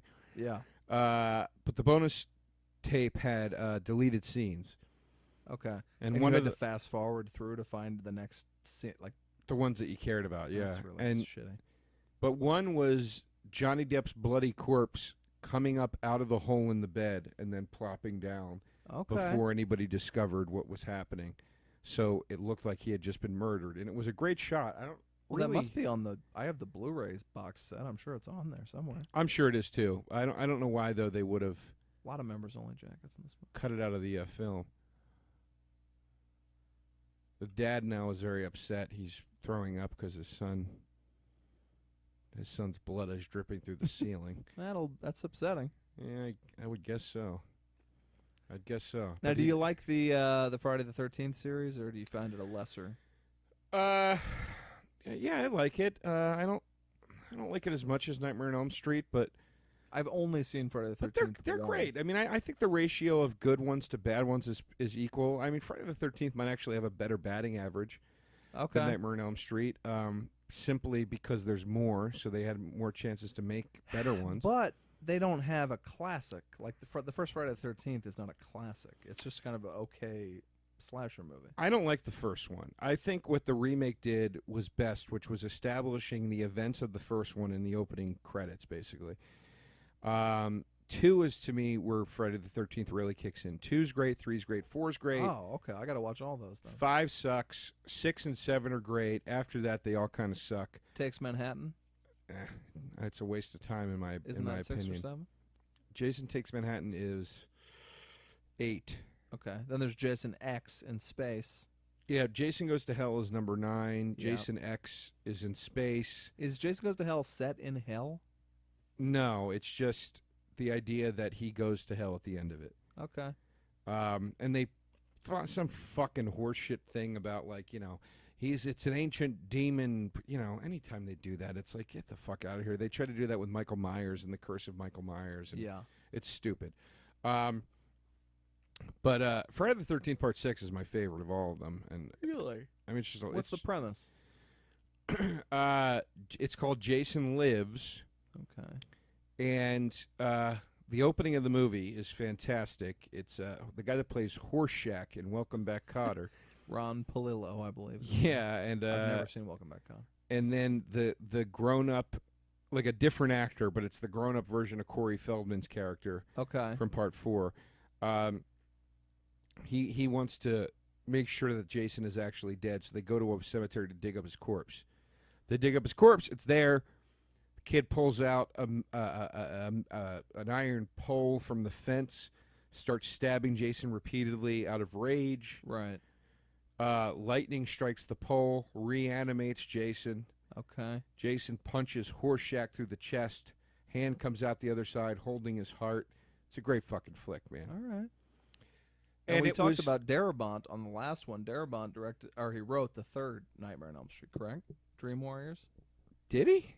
Yeah, I think he wrote it. I thought Craven wrote that one. Let's look it up. Darabont wrote 4 then, maybe. By the way, Friday the 13th reboot, I didn't even realize. I knew they were working on one. It comes out in like November. A Friday the 13th reboot? Yeah. Now, didn't they already do a Friday the 13th reboot? They did, and I thought it was solid, and it didn't, for some reason, get any traction. But it was one of the scariest kills ever. He takes a girl and puts her in a sleeping bag. Yeah, I remember she that. can't, I saw that then, and then ties the sleeping bag on the tree over the fire. That's so scary, man. Hold on. Nightmare on Elm Street 3. Let's see here. This woman's an attractive woman. Why was I so mean? I don't know. I mean, the strange part is she's 6 years younger than we are right here. People just looked older back then. That sure is true. Let's see. Nightmare on Elm Street Part 3. 74% on Rotten Tomatoes, deservedly so. Okay. She got back in the bed during this makeup scene. Patricia Arquette's screen debut, if you will. Yeah, I love Arquette. Screenplay, Wes Craven, Bruce Wagner, Frank Darabont, and Chuck Russell. Chuck Russell, I think, did like The Mask or something. I want to see what else Darabont wrote. In his early career, he was primarily a screenwriter. Nightmare on Elm Street 3, love it. The Blob, love it. The Fly Blob's 2, love it. Fly 2 is good. I love Fly 1, obviously. I mean, the original, well, it's not the original, it's still a remake, but The Fly with Jeff Goldblum to me could be my second favorite horror movie ever. Yeah. It's one of the most disturbing things I've ever seen in my life. Yeah. But I love The Fly too. It got a bad rap. I think it's great. All right, I'll see it.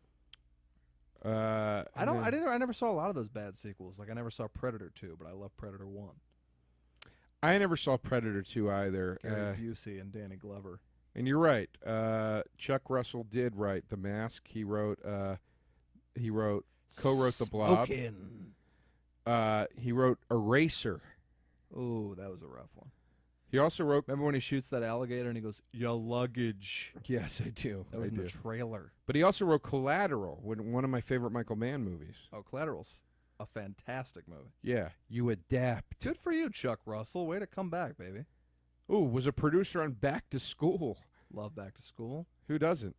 That's always very inspiring to me when somebody's like got a couple hits in the 80s and then you're like, oh, I guess they tapered off. Then you see they wrote some big hit in the 90s. Like, I that's love a it. cool movie. Or the 2000s. Co-wrote Good for you. Dreamscape. Love that. I don't know Dreamscape. Dennis Quaid?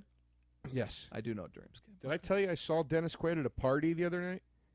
Who party were you When at I was that at the Dennis Quaid Montreal was there? Comedy Festival. Oh, yeah, you told me that. Okay. Yeah, Quaid was there. I'm walking out of the... Who's funnier than Dennis Quaid? Well, he was doing a reading that Jason Reitman was doing of The Big Lebowski.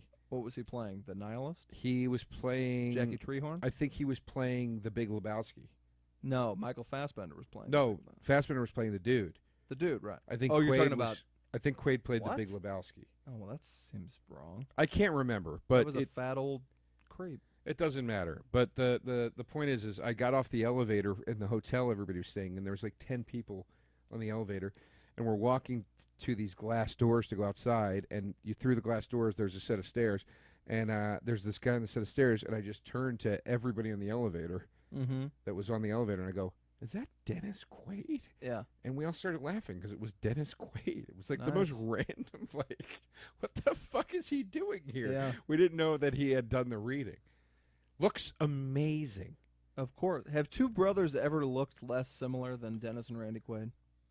Dennis Quaid, I stand by this, should be Indiana Jones next. We could get 4 or 5 good movies out of him as Indiana Jones. He's perfect for it. All right. He's perfect for it. All he right. looks great. He's got that indignant, like, come on! I've always liked Dennis Quaid. I love him. What's your favorite Dennis Quaid movie? I was just on the tip of my tongue. I was going to say how much I love Inner Space. That probably is the best one, right? Yeah, I mean, it's just a great, great movie. Joe Dante. I love a Joe Dante. Yeah. Matinee? Matinee's a great, underrated movie. Yeah. You know, I had a Twilight Zone the movie poster signed by Joe Dante, and Nice. fucking when I moved, it Gremlins, baby. seemed to disappear with all my other valuable paintings. What can you say? I'm not accusing anybody. No. But, right? Yeah. We're in the climax of the film at this point. Nancy has purposefully gone to sleep. She set up booby traps around the house. She's now in the boiler room. Home Alone style. Home Alone style, yes. Nightmare on Elm Street gets very Home Alone at the end. Yeah. As does that great James Bond movie. Which one? Oh, actually, the not-so-great one. Quantum of Solace. Ends at like an abandoned house, and James Bond sets a bunch of traps. That movie's also Home Alone. You know what I always wanted to do was do a short with Macaulay Culkin about the kid from Home Alone getting out of an insane asylum in his 30s. Because he horrifically mutilated 2 men that came into his home. Yeah. I mean, that was my favorite movie for years when I was a kid. Like, it's a dream. I was Macaulay Culkin's age when that came out. It was like a dream come true. Right. And I love John Hughes and remain a huge fan. But I watched some, I guess it was probably on the DVD, like a DVD extra, and Chris Columbus, the director, was talking about how Joe Pesci like basically came from the set of Goodfellas to do Home Alone. Right. As like an afterthought. And he's like, we have days of footage of Joe Pesci like screaming in Macaulay Culkin's face, "I'm gonna fucking kill you!" And then he's like, "No, Joe, he's a 10-year-old boy, and this is a PG-rated comedy." It's like he's an improv guy, and he'd get real into it, and they'd be like, "You're not at Goodfellas anymore, Joe. Oh, that's beautiful. You can say like you want to like break his nose or something fun like that, but you can't say you want to murder him and bury him in the desert.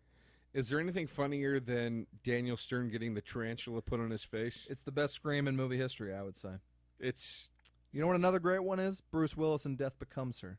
I like a man with a high-pitched scream. It's always funny. I never saw Death Becomes Her. Believe it or not, really good. I wasn't rushing to get to the new Goldie Hawn vehicle.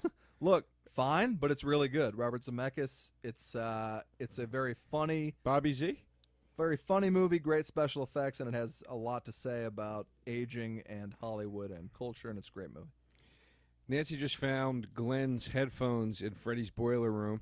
Glenn was Johnny Depp. Right. And in case you were mistaken, they did have a label on them that said Glenn.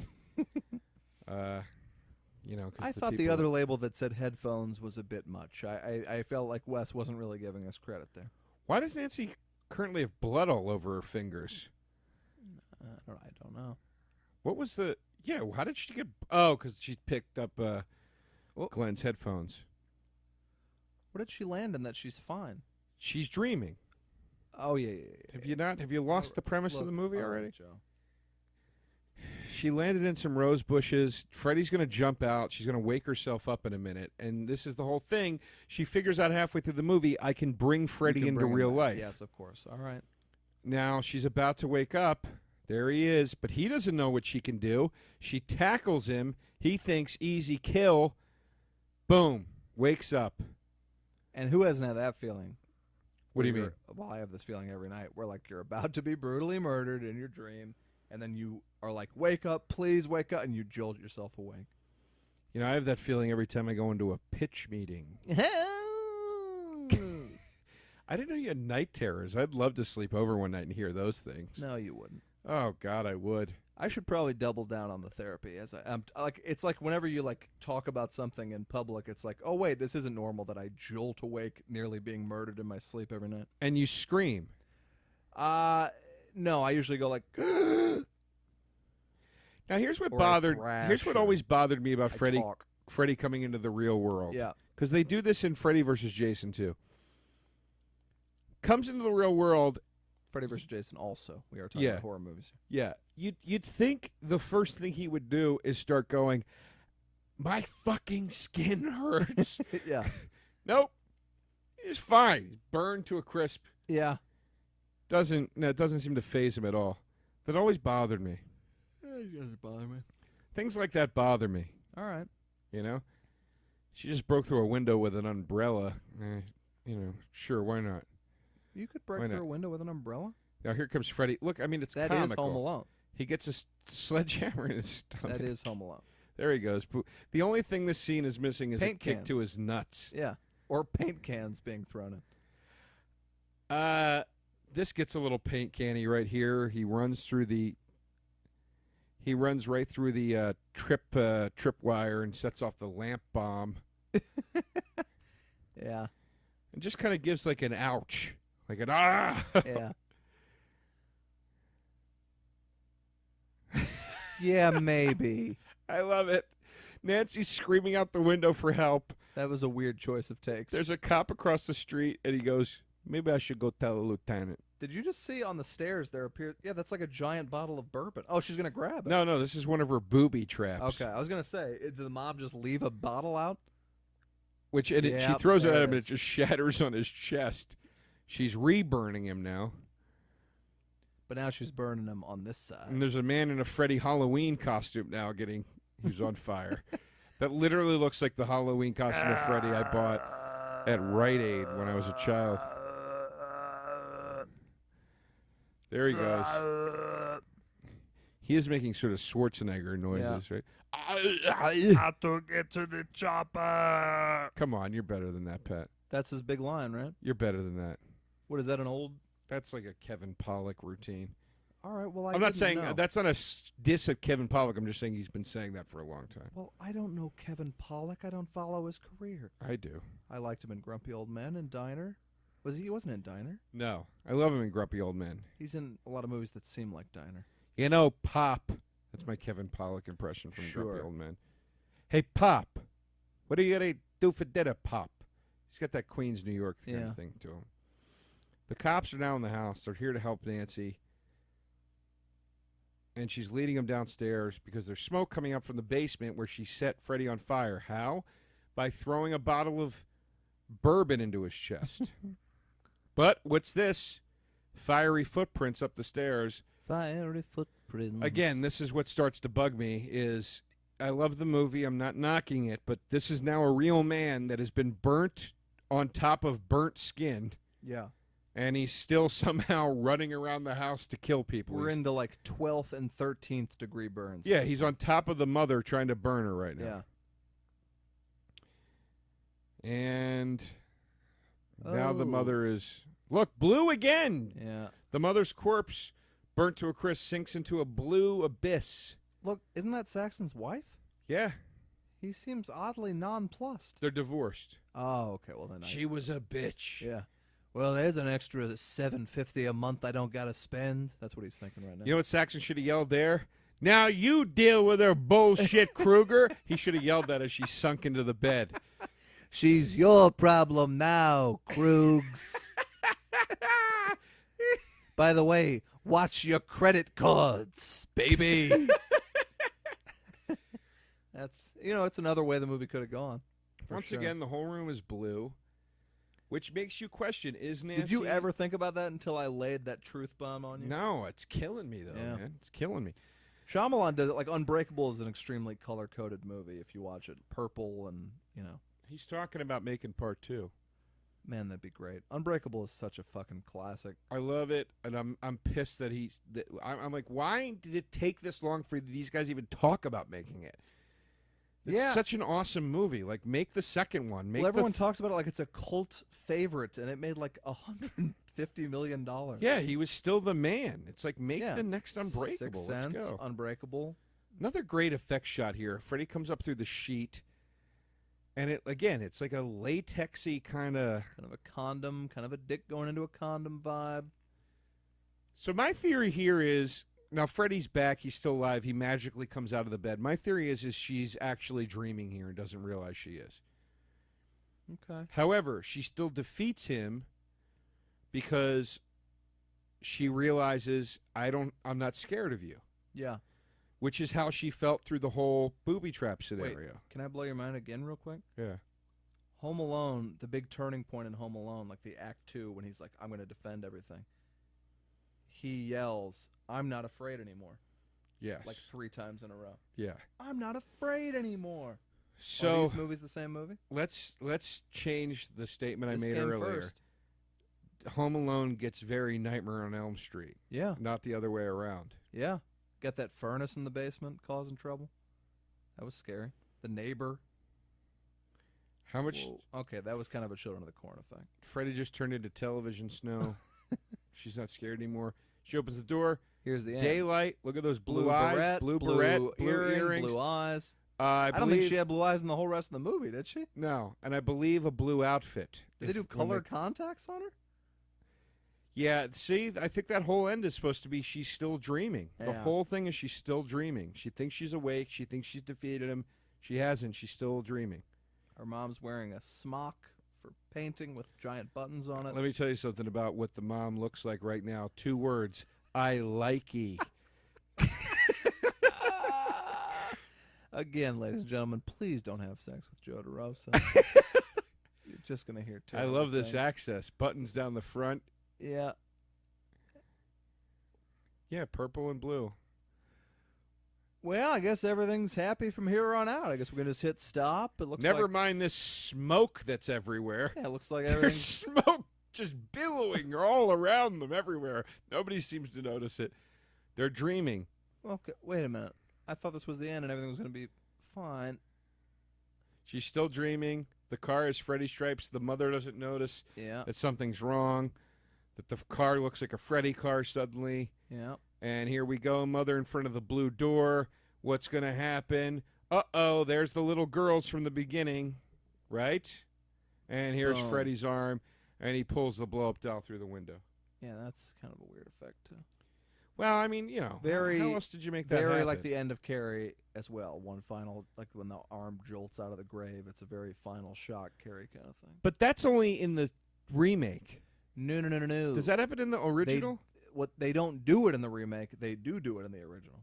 And Her it's, arm comes out of the grave? it's beautifully done in the original. They keep zooming in on these rocks, and it's that beautiful woman, whatever her name is, Amy something, and she's at the grave, and then the hand comes out and grabs her. Oh, yeah, It's that's right. terrifying. I forgot about that. Okay, you're right. Amy Irving. Sorry. Steven Spielberg's ex. That's What it. is this song? We're at the closing credits. What's the song playing? Yeah. Did they do like? Is this song like what they used to do, where like there had to be a song about the movie? Like, it's a nightmare on Elm Street. Talking about a nightmare. Well, let me see if I can find Where? it before we sign up. On sign off Elm here. Street. Nightmare on Elm Street. Like the Closing. song in Who's Harry Crumb by the Temptations.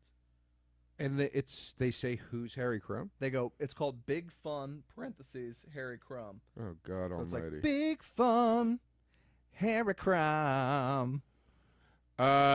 This is the, according to YouTube, the Everly Brothers. Oh, no. This can't be the Everly Brothers. No, it's not the Everly. I mean the Isley Brothers. It says the Everly Brothers. All I have to do is dream. No, that's Whenever I Want You, All I Have to Do. That's in the remake. Oh, yeah, you're right. You're absolutely right. As usual. Is your backdrop on your phone Grease, the movie? Yeah, I think that's funny. Okay. It's from the scene. It's from the You're the One That I Want scene. It makes me laugh. All right. I can't find Laughter's important. changing the Hey, end as we're wrapping credits. up here, so you don't have to listen to Joe Google on this podcast, send us movie suggestions, thoughts, ways to improve, things you love, whatever, because we're starting out. This is new to us as well. Any suggestions you got? Did you tweet out earlier? I did. I forgot to look Oh, at it. my God. Well, look, there's nothing saying we got to end. If there's any questions right now, I'm going to look at Twitter. We're going to answer them. Okay, can I read you the one comment under the video Yeah, please do. on YouTube of the ending song? Please do. There's no information on the guys that did this song. It's actually a really great song. Good It's drumming, awesome synths. Why is there no info on this band? They're called 213. That was posted 6 years ago. Not when the movie came out. 6 years ago when YouTube came out. That was posted. We have any questions? We do. I'm going to read through them. Do you think Freddy Krueger served in Nam? Do you think he's seen some shit? I think it's a great question. The timeline adds up to me. I would not be surprised if he served in Nam, but I bet they would have mentioned it at some point during the series, because why not? Yes and yes. And actually, if you're going in to pitch a Nightmare on Elm Street sequel in like the 80s or whatever, you really should have done a Nam. Like a Nam-themed, that would have been perfect. Great question, Ken. And our man Ken Hanley, our point man over at Fangoria and the Fangoria Podcast Network and all that stuff, he sent us a bunch of questions. I say this is a good way to end, is just answer Ken's questions. He says, has Joe checked into a healthcare facility after admitting he liked Johnny Depp in Tusk? What a beautiful question, because it's one of the worst performances in recent movie history. And you know who else didn't like it? From everything I've heard, Kevin Smith. He was like, I hate that I have this guy, and it's such a great get, but he's ruining my movie. What are you talking about? That's what I've heard through the grapevine from people who worked on the Oh, I don't believe it. I heard think from a that's person who worked on bullshit. the film. In all seriousness, though, Funny Freddy or Scary Freddy? For me, Scary Freddy. Funny Freddy's annoying. Of course. Is New Nightmare the best sequel? For me, yes. But No, 3's the best sequel. New Nightmare's the second best sequel. Okay. And then, would you recruit in small towns? I don't understand what that I don't know means, what but that no. means. Uh, Yeah, just going to say no. Thanks for listening, everybody. I'm at Joe DeRosa Comedy on Twitter.